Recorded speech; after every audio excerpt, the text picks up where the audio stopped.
Sir, ఆమె ఎవరనుకుంటున్నారు? ప్రేమ అని. పెద్ద దొంగ.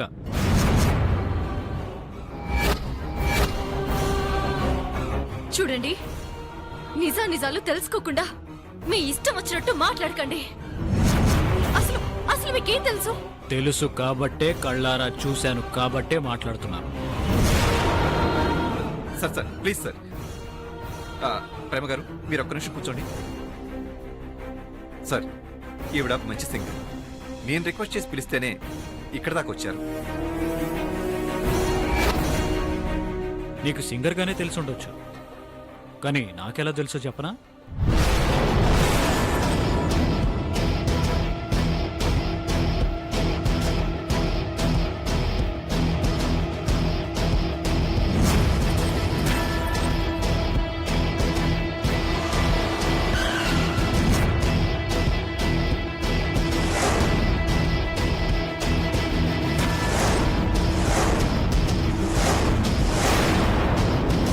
ఆల్బమ్ ఫ్లాప్ అయితే డబ్బు మాత్రమే పోతుంది. ఇలాంటి వాళ్ళని ఎంకరేజ్ చేస్తే కంపెనీ పరువు పోతుంది. Enough! Enough! ఇప్పటికీ మీరు చాలా ఎక్కువగా మాట్లాడారు.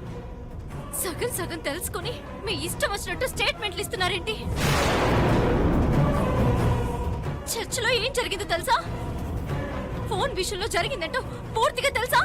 ప్రేమ గారు, అదే కాదు మురళి గారు, అసలు ఇంకేం మాట్లాడకండి. నేను ఈరోజు ఇలా ఉన్నాను అంటే దానికి కారణం ఆ ప్రణయ్ సారే. నాకు తెలిసి ఆయన ఇప్పటి వరకు ఎవరిని తక్కువ చేసి మాట్లాడడం నేను చూడలేదు. ముక్కు మొహం తెలియని నాకే ఇంత సపోర్ట్ ఇచ్చి నేను ఈరోజు 10 మందికి హెల్ప్ చేయగలుగుతున్నానంటే దానికి కారణం మా ప్రణయ్ సారే. అలాంటి ఆయన్ని నా ముందే మీరు ఇలా తిడుతుంటే నేను సహించలేకపోతున్నాను.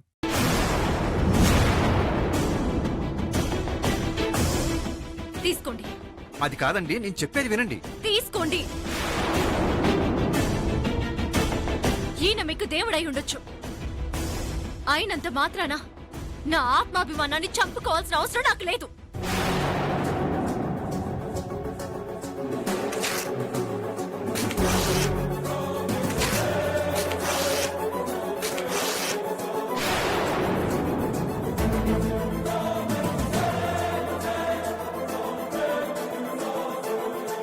చూడండి, నిజాలేంటో పూర్తిగా తెలుసుకోకుండా ఏ మనిషినైనా అంచనా వేయకండి. ఎందుకంటే తప్పుని సరిదిద్దుకునే అవకాశం లైఫ్ లో అన్నిసార్లు రాకపోవచ్చు. నా అంచనా ఎప్పుడు తప్పు కాదు. నిజంగా నువ్వు తప్పు చేయని దానివి అయితే నిజాలు ఇవి అని చెప్పడానికి ప్రయత్నం చేసేదానివి. అంతేగాని ఆత్మాభిమానం వంకాయ అంటూ కబుర్లు చెప్పి వెళ్ళిపోవడానికి సిద్ధపడేదానివి కాదు. నిజం చెప్పలేక వెళ్ళిపోవడం లేదు. మీరు చూసిందే నిజం అనుకుని భ్రమలో బ్రతుకుతున్న మీకు నిజం చెప్పినా ఉపయోగం లేదని మీ మీద జాలిపడి వెళ్ళిపోతున్నాను.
ప్రణయ్, ఏంటన్నమ్మా, నాతో ఏమైనా చెప్పాలా? అది కొత్తగా నానమ్మ చెప్పేదేముంది, ఆ దేవుణ్ణి అడిగేదేముంది? లక్ష్మక్క త్వరగా దొరకాలని. అంతే కదా నానమ్మా? అది మీకు దొరకకూడదని కోరుకుంటున్నానే.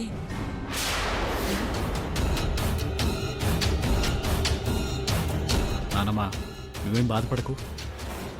రేపు దసరా కదా, దసరా అయ్యేలోపు లక్ష్మక్క తప్పకుండా మనకు కనపడుతుంది. నాకు ఈ దసరాలు పండగలు చేసుకోవాలని లేదు నానమ్మా, కానీ శివాగ్ని చెప్తుంది కదా. పైగా చిన్నపంతులు గారు కూడా దసరా నవరాత్రులు అయ్యేలోపు లక్ష్మక్క కనిపిస్తుందని చెప్పారంట కదా. అందుకనే భయపడుతున్నాన్రా. ఆయన మాట అంటే జరిగి తీరుతుందంట కదా. సో అక్క తప్పకుండా కనిపిస్తుంది, మన మధ్యకు వస్తుంది. అప్పుడు ఈ దసరా పండగ మరింత ఉత్సాహంగా చేసుకుందాం, సరేనా? ఎక్కువగా ఆలోచించుకో. ఉమ్?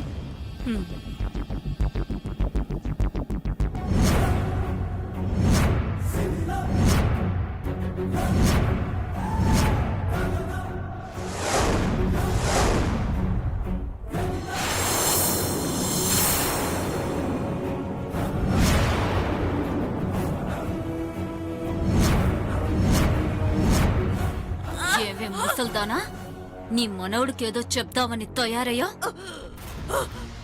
ఓ, లక్ష్మి కనిపించాలని వాడు, అది కనిపిస్తే చంపాలని నేను వెతుకుతున్నావని నీకు తెలుసు కాబట్టి ఆ నిజం నీ మనవడికి చెప్దామనా?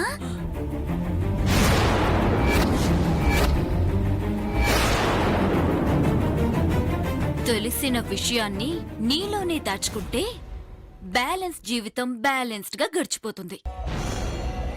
ఆ లక్ష్మి ఇక్కడికి రావాలని రాసిపెట్టుంటే అది తిరిగొస్తుంది, చస్తుంది.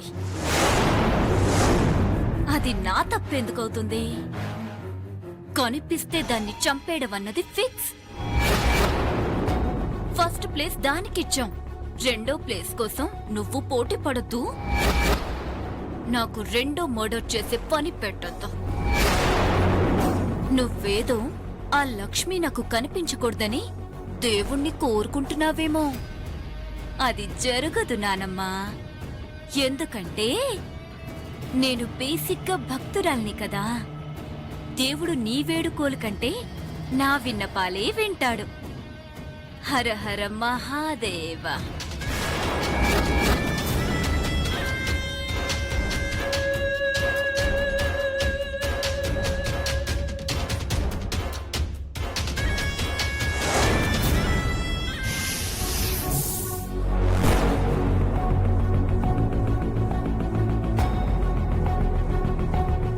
నమస్కారం బాబు. నమస్తే, కూర్చోండి.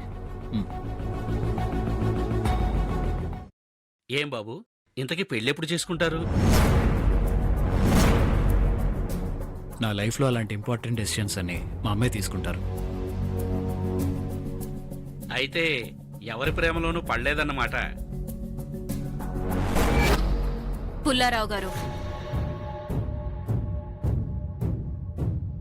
లేనిపోని సలహాలు ప్రణయ్కి ఇవ్వద్దు.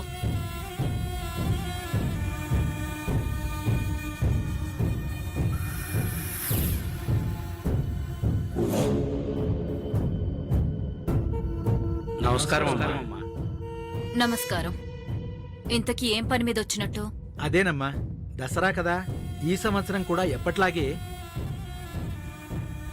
మీతోనే దసరా ఉత్సవాలు ప్రారంభిద్దామని ధర్మకర్తగా గుడి తరఫున మీకు తెలియచేద్దామని వచ్చాం. తప్పకుండా పంతులు గారు. అనాదిగా వస్తున్న ఆచారాన్ని ఎలా కాదనగలం? పైగా ఈసారి ఉత్సవాలు ఘనంగా జరగడం మాత్రమే కాదు, ఏ సంవత్సరం జరగనంత వైభవంగా మేమే దగ్గరుండి జరిపిస్తాం.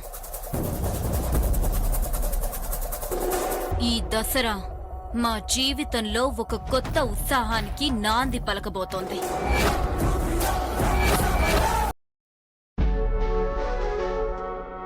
సరే బాబు, మాకు సెలవు ఇప్పించండి. ఒక్క నిమిషం, ఇప్పుడే వస్తాను.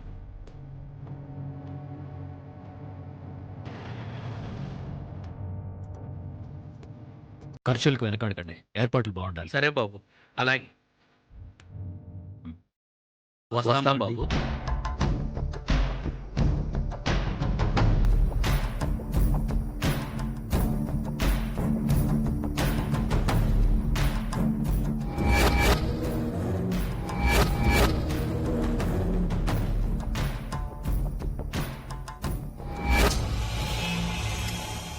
విజయదశమి ఉత్సవాలలో విజయం నాకు, దహనం ఆ లక్ష్మికి.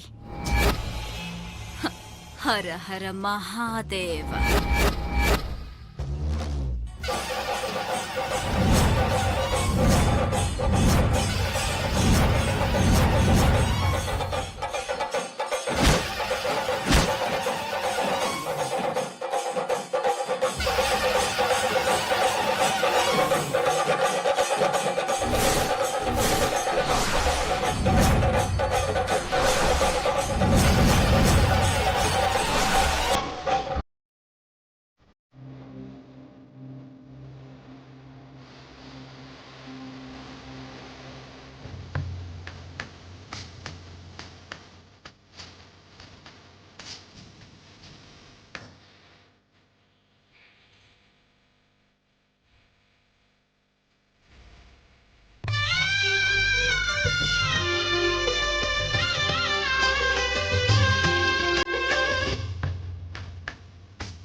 వదినా, ఏమైంది?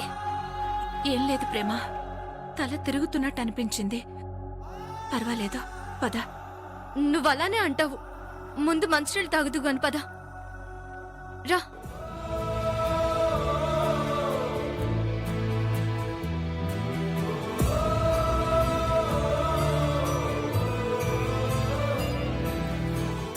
వదినా, నువ్విక్కడే ఉండు, నేను వెళ్ళి మంచినీళ్ళు తీసుకొస్తాను. ఆ.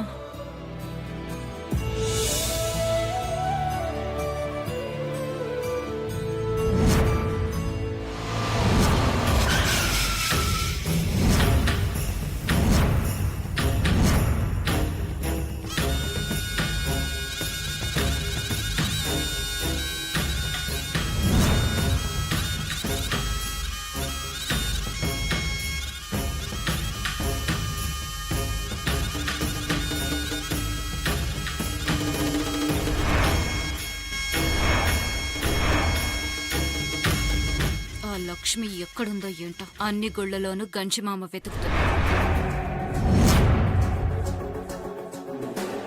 మిగిలింది ఈ ఒక్క గుడే.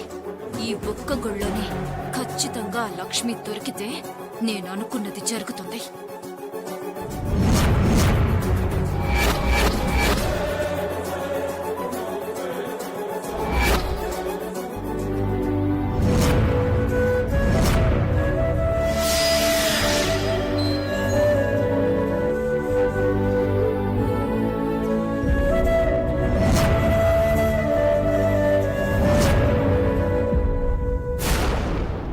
నమస్కారం అమ్మా. నమస్కారం. రండి. ఓం హిరణ్యవర్ణాం హరిణీం సువర్ణరౌషధయాం చంద్రాం హిరణ్మయీం లక్ష్మీం జాతవేదాం.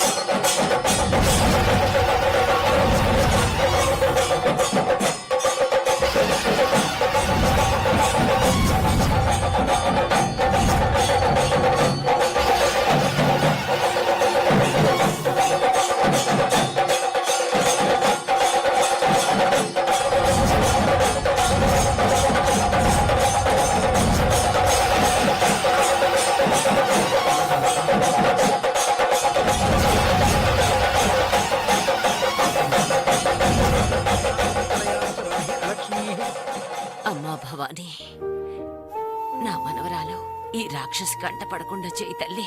నీ కొండకి నడుచుకుంటూ వస్తాను.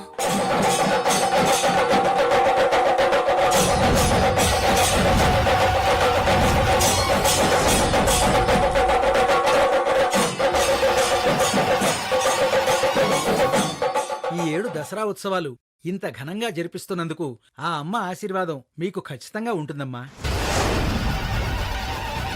ఉండాలి పంతులు గారు. ఈ రోజు ఆ అమ్మ నన్ను కరుణించాలి, నా ఆశ నెరవేర్చాలి.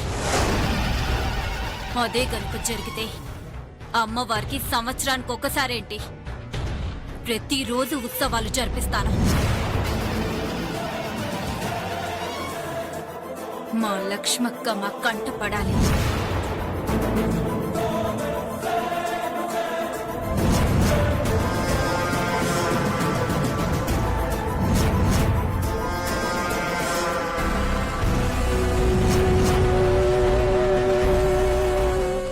వదినా, ఈ వాటర్ తాగు.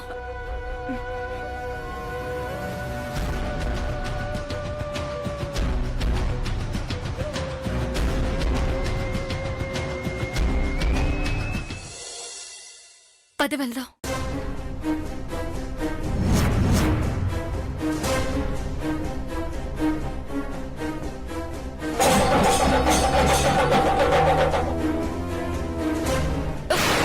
వదినా, ముందులేరా, కూర్చుండు గాని.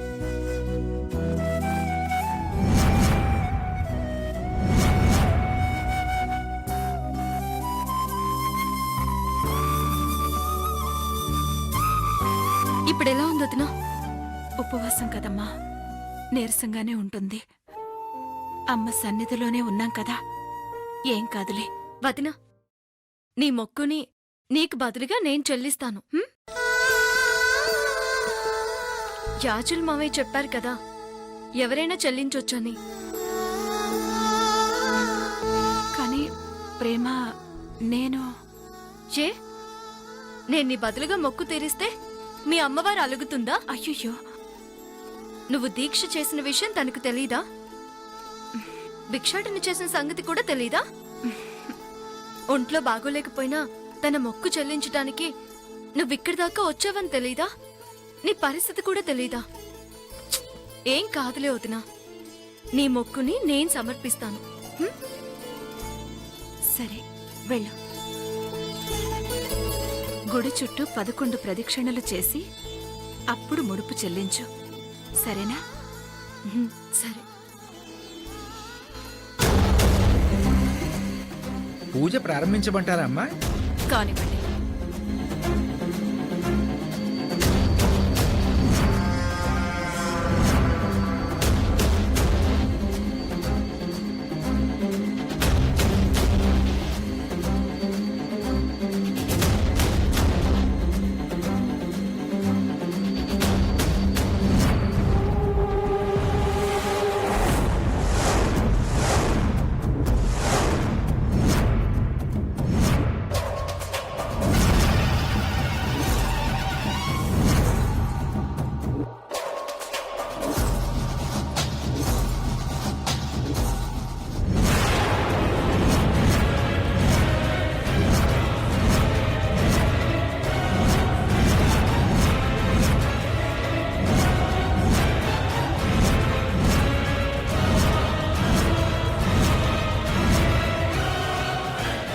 లక్ష్మి,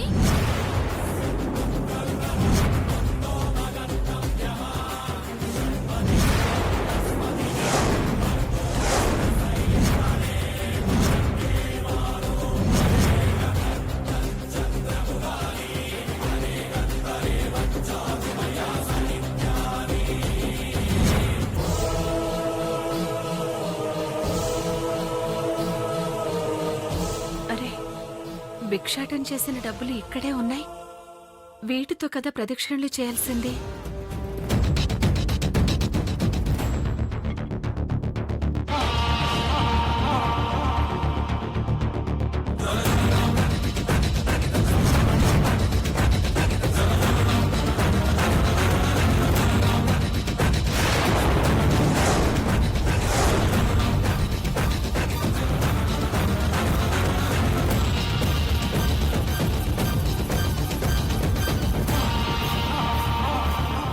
శివాగ్ని, లక్ష్మక్క కనిపించిందన్నావు, ఎక్కడా?